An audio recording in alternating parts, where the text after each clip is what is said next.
Hi friends, నా పేరు Sandhya. This is my first stock market video. అందరికీ ఉండే ఒకే ఒక డౌట్, స్టాక్ మార్కెట్లో నిజంగా డబ్బులు సంపాదించవచ్చా లేదా అన్నదే. సంపాదించవచ్చండి, ఖచ్చితంగా సంపాదించవచ్చు. కాకపోతే ఈరోజు పెట్టి రేపు వచ్చేస్తుంది అన్న అత్యాశతో మాత్రం ఎవరు స్టాక్ మార్కెట్లో దిగద్దు. అలా దిగితే అసలు ఒక్క పైసా కాదు కదా, మనం బాధపడవలసిన రోజులు కూడా వస్తాయి. నాకు 5 ఇయర్స్ ఎక్స్పీరియన్స్ ఉంది స్టాక్ మార్కెట్లో. అవన్నీ చూసి నాకు ఒక అవగాహన వచ్చాకే నేను ఈ మాట మీకు చెప్తాను. ఎందుకంటే ఎవరో కూడా అరే నేను ఇప్పుడు ఒక 1000 రూపాయలు పెట్టానే, గంటలో 2000 అయిపోద్దా, అలాంటి అత్యాశతో మాత్రం దిగద్దు. సరే, ఇంకా లేట్ ఎందుకు, టాపిక్లోకి వెళ్ళిపోదాం. టుడే మనం మాట్లాడుకుంటున్న స్టాక్ వచ్చేసి కంప్యూటర్ ఏజ్ మేనేజ్మెంట్. అదేనండి, క్యామ్స్ అంటాం కదా. దాని తలకు ఫండమెంటల్ అనాలిసిస్ ఏంటంటే అది ఒక సర్వీస్ ప్రొవైడర్ అనమాట. సర్వీస్ ప్రొవైడర్ అంటే మనం mutual funds, domestic financial institute, పెద్ద ఇన్వెస్టర్స్ ఉంటారనమాట. వాళ్ళు మ్యూచువల్ ఫండ్స్ అంటే ఇంకా మనమే రిటైల్ ఇన్వెస్టర్స్, ఇంకా ఫారిన్ ఇన్స్టిట్యూషనల్ ఇన్వెస్టర్స్, వాళ్ళందరూ కూడా ఇన్వెస్ట్మెంట్ చేస్తూ ఉంటారు. వాళ్ళకి ఫైనాన్షియల్ ఇన్ఫ్రాస్ట్రక్చర్ ప్రొవైడ్ చేస్తారు. నెక్స్ట్ ఇది పోర్ట్ఫోలియో సర్వీసెస్ కూడా, transaction execution, next dividends processing and record keeping, అంటే మన కేవైసీ రికార్డ్స్ అవన్నీ ఉంటాయి కదా. అవన్నీ జాగ్రత్తగా ఫ్యూచర్లో ఎలాంటి పొరపాటు అయినా కానీ సిద్ధంగా ఇచ్చేటటువంటి ఒక ప్లాట్ఫామ్ అనమాట. ఇది వచ్చాక రీసెంట్గా స్టాక్ అనేది 1:5 రేషియోలో స్ప్లిట్ అయిందండి. 5000 వెళ్ళింది ఆల్మోస్ట్. స్టాక్ ఇన్సెప్షన్ నుంచి 14x రిటర్న్ అనేది ఇచ్చిందంటే ఎంత స్ట్రాంగ్ స్టాక్ చూసుకోండి. ఇది ఒక మోనోపోలీ స్టాక్, అది ఒకటి మాత్రం గుర్తుపెట్టుకోండి. నెక్స్ట్ ఫైనాన్షియల్ పెర్ఫార్మెన్స్కి వస్తే, September 25, 2025 క్వార్టర్కి ప్రాఫిట్ వచ్చేసి 114 crores, which is 6 crores above the previous quarter. And it's earnings per shares కూడా ఇంప్రూవ్ అయింది.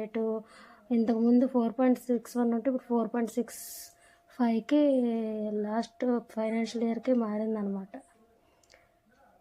నెక్స్ట్ ఇదేంటి, లాస్ట్ క్వార్టర్ ప్రాఫిట్ వచ్చేసి 114 crore అండ్ పాజిటివ్ వచ్చింది. అండ్ ఈ 3 year ROI కూడా 41.6% అంటే చాలా హ్యూజ్ అండి.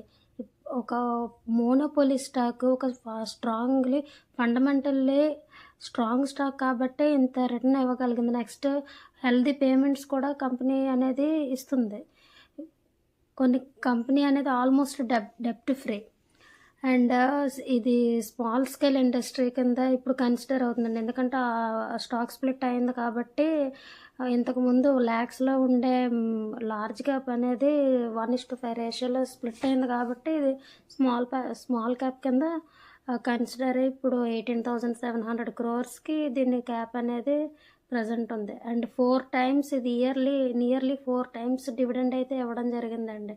Average price of 15 rupees. కొన్ని ఫైనాన్షియల్ ఇన్స్టిట్యూషన్స్ MTF ఫెసిలిటీస్ని కూడా ప్రొవైడ్ చేస్తాయి.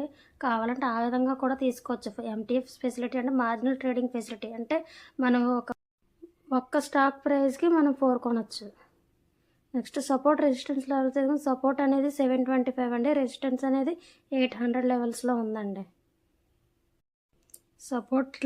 సపోర్ట్ లెవెల్, రెసిస్టెన్స్ లెవెల్ అంటే మీకు తెలుసు కదా.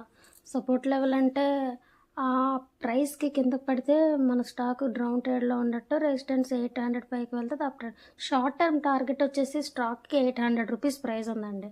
ఇంకా షార్ట్ టర్మ్లో ఇది కొన్ని ఫ్యూ మంత్స్లో మేబీ అప్ ట్రెండ్లో వెళ్ళి 800 టచ్ అయ్యే అవకాశాలు అయితే ఉన్నాయి.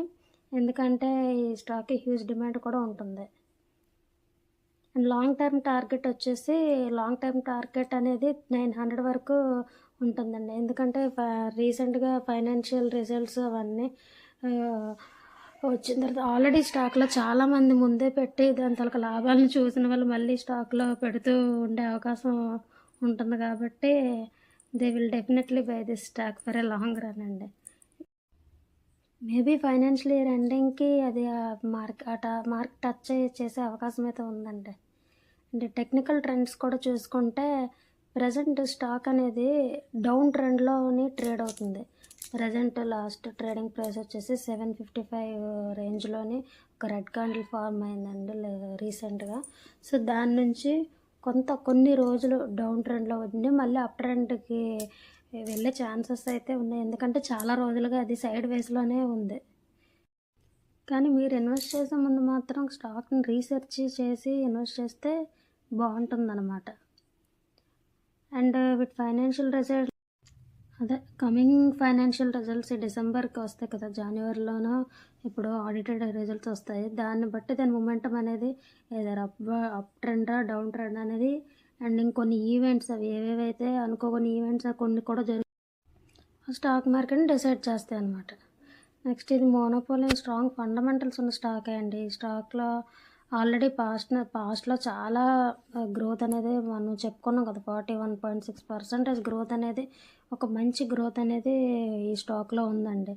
అండ్ ఇప్పుడు ఆల్రెడీ స్టాక్ అనేది తక్కువ ప్రైస్ చేశారు కాబట్టి స్ప్లిట్ అయిన తర్వాత ఫ్యూచర్లోనే మంచి రిజల్ట్స్ మంచి ఇస్తుందండి. ఆల్రెడీ 14x రిటర్న్ అనేది ఇచ్చేసింది. సో మనం ఈ స్టాక్ మీద ఒక ఫోకస్తో ఈ స్టాక్ని ఇంకా డెప్త్గా మనం ఫర్దర్గా స్టడీ చేసి ఫర్దర్గా ఇందులో ఉండే ఆపర్చునిటీస్ని దీని తాలూకా ఏమైనా నెక్స్ట్ ఫర్దర్గా దీని ఫ్యూచర్ ఎలా ఉండబోతుంది అలాంటివి అనేది మళ్ళీ ఇంకొక వీడియోలో డిస్కస్ చేద్దాం.